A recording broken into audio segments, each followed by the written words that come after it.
of all, very good morning to both of you and all others. Okay, so today we are going to start about the kingdom Monera.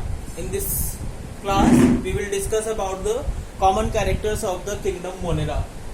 The kingdom Monera involves basically the bacteria and cyanobacteria. Kingdom Monera में basically क्या होते हैं? Bacteria and cyanobacteria होते हैं. These are the prokaryotic cells. These are unicellular. ये कैसे होते हैं? यूनिसेलुलर होते हैं. मोस्टली ऑटोट्रॉफिक होते हैं. ज्यादातर इनमें से क्या होते हैं? ऑटोट्रॉफिक मोड ऑफ न्यूट्रिशन को फॉलो करते हैं. ठीक है, लेकिन कुछ हेट्रोट्रॉफिक भी होते हैं, पैरासाइट भी हो सकते हैं. ठीक है, और हेट्रोट्रॉफिक या पैरासिटिक नेचर के भी इनके मेंबर्स होते हैं. यहां तक क्लियर? देन आफ्टर इसके जो मेंबर्स है इन्हें अलग अलग शेप के बिहाफ पे अलग अलग कैटेगरी में या अलग अलग नाम दिया गया है. अलग अलग क्या दिया है? नाम दिया गया है. जस्ट लाइक अगर वो स्फेरिकल शेप का है, कैसा है? Spherical, then it is called coccus. If it is spherical then it is called coccus. If it is rod shape then it is called bacillus. अगर रॉड शेप्ड है तो क्या है? बैसिलस है. ठीक है, अगर कॉमा शेप्ड है, कैसा? कॉमा की तरह है तो फिर उसे वाइब्रियम कहते हैं. कॉमा की तरह क्या कहते हैं? वाइब्रियम कहते हैं. और अगर स्पाइरल का शेप का है, कैसा है? स्पाइरल, यानी कि कुछ इस तरीके से. ठीक है, तो फिर हम उसे स्पिरुलम कहते हैं. तो फिर उसे क्या कहा जाता है? स्पिरुलम कहा जाता है. You bacteria and Archie bacteria के ऊपर, किसके भी आपके ऊपर? You bacteria and Archie bacteria. The archibacteria are the most oldest type of bacteria. ठीक है, मैंने आपको एक बोला था कि there is a 6 kingdom classification.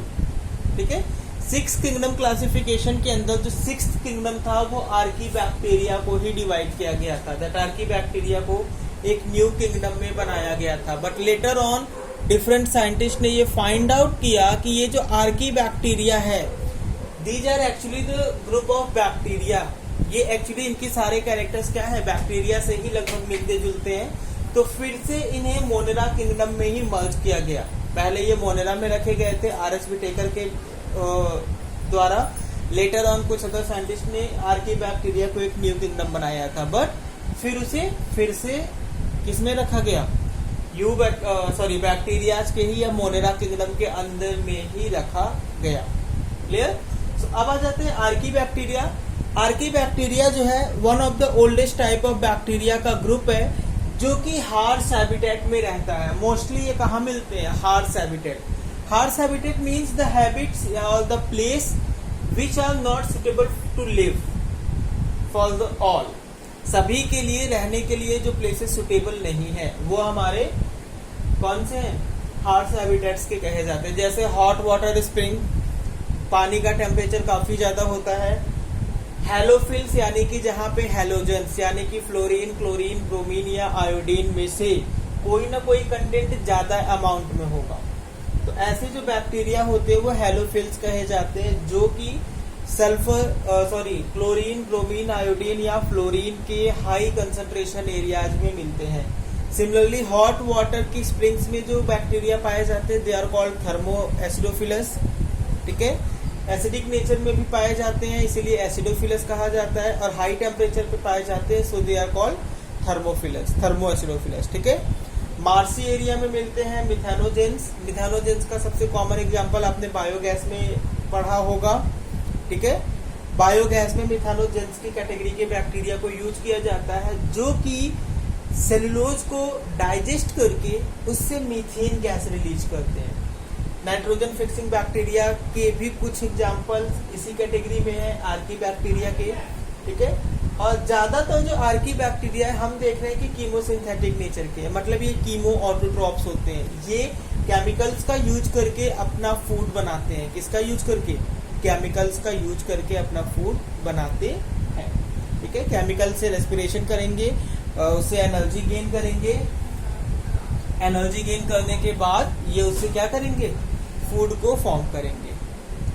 Similarly you bacteria जो है वो एडवांस टाइप ऑफ बैक्टीरिया का कैटेगरी माना जाता है. यू बैक्टीरिया क्या है? एक एडवांस टाइप का बैक्टीरिया का कैटेगरी है और ये लगभग हर जगह मिलता है। ठीक है, ये हर जगह क्या है, मिलता है। क्लियर। देन इनकी जो यू बैक्टीरिया में सेल वॉल रिजिड होती है, जबकि आर्की बैक्टीरिया में सेल वॉल रिजिड नहीं होती है, वो लूजली पैक्ड होती है या तो एब्सेंट होती है। यू बैक्टीरिया के मेंबर ज्यादातर मोटाइल होते हैं, जबकि और इनके पास एक फ्लैजिला होता है, जबकि आर्की बैक्टीरिया के मेंबर के पास ऐसा स्ट्रक्चर जनरली एब्सेंट होता है।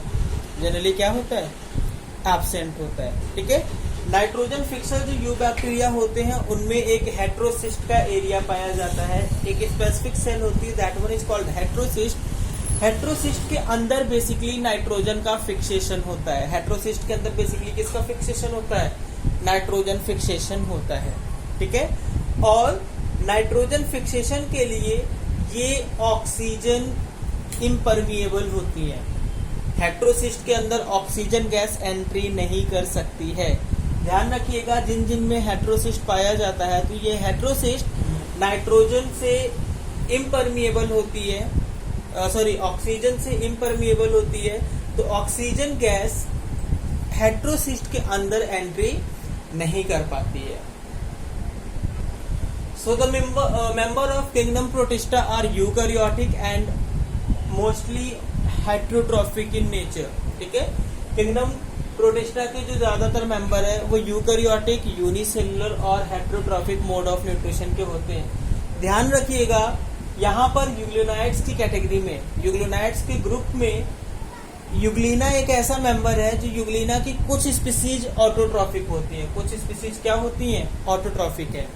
Rest of the species of euglena and most of them are heterotrophic. अब ये हेट्रोट्रॉफिक में कुछ पैरासाइट होती हैं, कुछ क्या होती हैं, पैरासाइट होती हैं, कुछ normal holozoic mode of nutrition से न्यूट्रिशन लेते हैं, और कुछ जो है कि आपका like dead and decaying substances पे फीड करते हैं, यानी कि सैप्रोफाइट नेचर के होते हैं। तो इनका जो मोड ऑफ न्यूट्रिशन है वो अलग अलग होता है।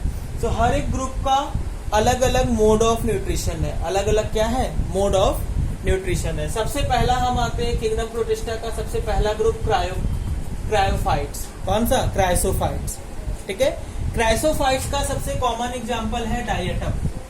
सबसे कॉमन एग्जांपल है डायटम, जो कि ओशियंस के सरफेस में बेस पे मिलता है। डायटम कहाँ मिलता है, ओशियंस के बेस में मिलता है, सबसे लोअर पार्ट में। ठीक है।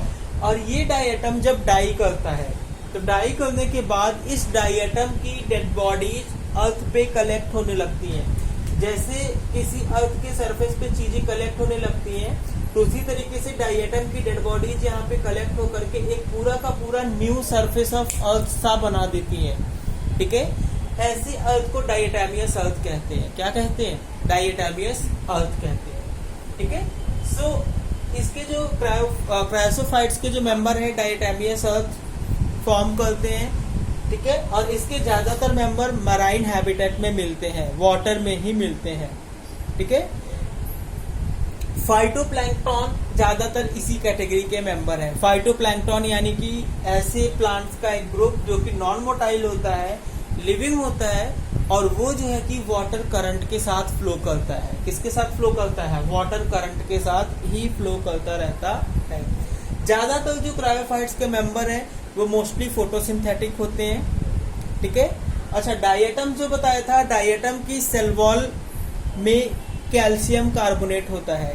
डायटम्स की सेल वॉल में क्या होता है, सिलिका होता है। डायटम्स की सेल वॉल में सिलिका होता है, जिसकी वजह से कि ये धीरे धीरे डिग्रेड प्रॉपरली नहीं होता है इवन आफ्टर द डेथ। और इसका जो सेल वॉल का पार्ट है, जो डेड बॉडी का पार्ट है, वो जो है कि अर्थ पे कलेक्ट होता है और वो डायटैमियस अर्थ का फॉर्मेशन करने के लिए रिस्पॉन्सिबल होता है। क्लियर।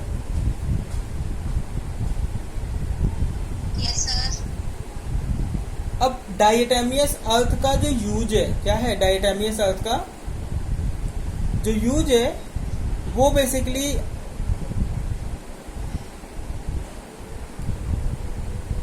हम करते हैं। इसके जो मेंबर्स होते हैं उनको पॉलिशिंग के लिए, फिल्ट्रेशन एक्सेट्रा के लिए यूज किया जाता है। Clear. And diatoms are the chief producers in the ocean. Diatom जो है कि सबसे बड़े प्रोड्यूसर्स में से एक होते हैं जो कि ओशियंस में मिलते हैं। देन है dinoflagellates. Dinoflagellates again marine habitat और फोटोसिंथेटिक नेचर के ही होते हैं। ये एनिमल लाइक जू प्लैंकटन फॉर्म करते हैं। ठीक है, क्या फॉर्म करते हैं? इनके पास 2 फ्लैजिला होता है। How many flagellas there? They have 2 flagella. ठीक है, क्लियर? और रेड डायफ्लैजिनेट्स इसके सबसे कॉमन एग्जांपल है जो कि ओशियंस में रेड टाइड्स का डेवलपमेंट करते हैं। रेड सी का नाम सुना होगा। ठीक है, वहां पे जो रेड कलर है वो बेसिकली एल्गी या फिर इनकी प्रेजेंस की वजह से होता है। ठीक है, और ये जो रेड टाइड से रिस्पॉन्सिबल होते हैं, तो ये जो रेड डायफ्लैजिनेट्स है ये एक टॉक्सिक सब्सटेंस निकालते हैं। क्या निकालते हैं? टॉक्सिक सब्सटेंस रिलीज करते हैं। ये टॉक्सिक सब्सटेंस एक सर्टेन अमाउंट में सर्टेन एनिमल्स या फिशेस की डेथ के लिए रिस्पॉन्सिबल होता है। ठीक है, किसके लिए? उसके डेथ के लिए रिस्पॉन्सिबल होता है। इसके बाद है यूग्लिनोइड्स। कौन सा? Euglenoids. Euglenoids are mostly heterotrophic in nature, लेकिन इसका एक मेंबर है यूग्लिना की सर्टेन स्पीशीज होती हैं जो कि फोटोसिंथेटिक नेचर की होती हैं। क्या होती हैं? फोटोसिंथेटिक नेचर की होती हैं। ठीक है, और ये basically animal type of cell है। इनके पास सेल वॉल नहीं होता है। डायफ्लैजिनेट्स के पास सेल वॉल था, बट यूग्लिनोइड्स के पास सेल वॉल नहीं होता है। और जो यूग्लिना है उसके पास क्लोरोफिल होता है, इसलिए वो फोटोसिंथेटिक नेचर का होता है। ठीक है, क्या किसकी प्रेजेंस की वजह से फोटोसिंथेटिक होता है?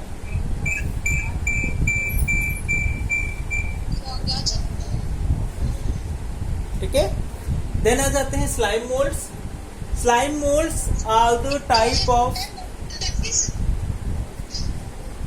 Next is slime mould. Slime mould is a group of saprophytic protista.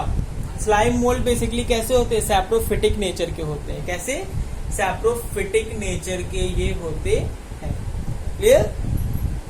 इनकी जो बॉडी होती है वो डेड एंड डिकेइंग पार्ट जो ओशियन में या फिर अर्थ पे जो किसी भी प्लेस पे डेड एंड डिकेइंग सब्सटेंस होता है, ये उसके चारों तरफ रोटेट करते हुए, इसको चारों तरफ घूमते हुए एक तरीके से जो है कि अपना फूड उसी डिके करते हुए उससे फूड ऑब्टेन करते हैं। ठीक है, क्लियर?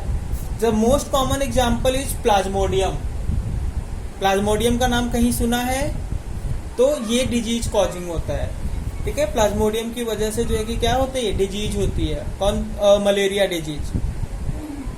ठीक है, then the last is the protozoans. Protozoa को पहले एक अलग किंगडम बनाया गया था। प्रोटोजोआ को सबसे पहले क्या किया गया था? एक अलग किंगडम बनाया गया था। अगर आपको कहीं से कई साल पुरानी, लगभग 10-15 साल पुरानी बुक्स मिलेंगी, देन यू विल फाइंड कि प्रोटोजोआ को एक अलग किंगडम माना जाता था एनिमेलिया के अंदर। एक अलग फाइलम माना जाता था, नॉट द किंगडम। एक अलग फाइलम माना जाता था।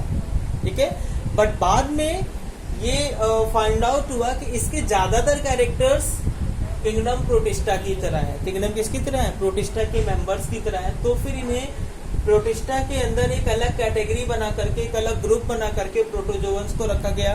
प्रोटोजोअन्स के अंदर कई टाइप के प्रोटोजोअन्स है। सबसे पहला है अमीबॉइड प्रोटोजोआ। कौन सा? Amoeboid protozoa. Amoeboid protozoa amoeba like structure रखते हैं और ये बेसिकली इनका कोई फिक्स शेप नहीं होता है। अमीबा लाइक कैरेक्टर ही रखते हैं और इनका कोई भी फिक्स शेप नहीं होता है। ठीक है, ये स्यूडोपोडिया के थ्रू मूव करते हैं। किसके थ्रू मूव करते हैं? Through the pseudopodia. फिर दूसरा है फ्लैजिलेटेड प्रोटोजोअन्स। ठीक है, फ्लैजिलेटेड प्रोटोजोअन्स के जो मेंबर होते हैं वो फ्री लिविंग नेचर के होते हैं या पैरासिटिक भी हो सकते हैं। फ्री लिविंग नेचर के या पैरासिटिक नेचर के होते हैं और इनके पास फ्लैजिला प्रेजेंट होगा। फ्लैजिला क्या होगा? प्रेजेंट होगा। जैसे कि यूग्लिना के पास फ्लैजिला होता है। इसका सबसे कॉमन एग्जांपल है ट्रिप्नोसोमा। ट्रिप्नोसोमा इसका सबसे कॉमन एग्जांपल है। ठीक है, वो स्लीपिंग सिकनेस की डिजीज क्रिएट करता है। क्या क्रिएट करता है? स्लीपिंग सिकनेस की डिजीज क्रिएट करता है। इसके बाद इसकी नेक्स्ट कैटेगरी है सिलिएटेड प्रोटोजोअन्स, जिनके पास सीलिया प्रेजेंट होता है, जैसे कि पैरामीशियम। ठीक है, कैसे होते हैं? जैसे कि पैरामीशियम। देन है स्पोरोजोन्स। स्पोरोजोन्स एक स्पोर लाइक स्ट्रक्चर फॉर्म करते हैं। स्पोरोजोन्स क्या फॉर्म करते हैं? They form a spore like structure. उस स्पोर लाइक स्ट्रक्चर में से ही इनका जो फर्दर डेवलपमेंट होता है, उस स्पोर से ही इनका न्यू स्पीसीज बनता है। सबसे कॉमन स्पोरोजोन्स का एग्जांपल हमारा प्लाज्मोडियम है। कौन सा? प्लाज्मोडियम की डिफरेंट स्पीसीज जो है मलेरियल पैरासाइट, वो आपका स्पोरोजोन्स प्रोटोजोआ की कैटेगरी में आते हैं। ठीक है, नाउ थैंक यू।